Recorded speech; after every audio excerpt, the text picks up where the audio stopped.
everyone, Nick with Acme Tools. Today we're here with Lexi from RBB Electric in recognition of Women in Construction Week. All right, we've got a few questions to ask Lexi here. How did you get started in the trades? It kind of started when I was a senior in high school. I wasn't sure what I wanted to do with my life, so I was taking a bunch of trade classes, and we did a little bit of wiring in one class, and then wasn't sure what I wanted to do, so I just stuck with it. Awesome. So what does it mean for you to be a woman in the trades industry today?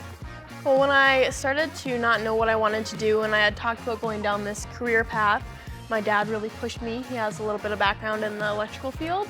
Awesome. And then it's kind of empowering being just me and one other woman at the RBB Electric. So I mean, that's pretty cool. And I like my job. It's fun to go to work every day and do a good job. Yeah, absolutely. Be hands-on with your work every day. That's Yeah. awesome. How long have you been an electrician for? I will have been an electrician for 2 years in May. Awesome.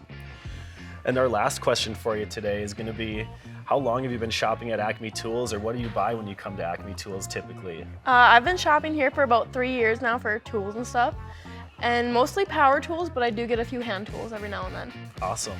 We want to give a big thank you to DeWalt for partnering with us to bring recognition to females in the trades during Women in Construction Week. And remember to always do your best work with Acme Tools.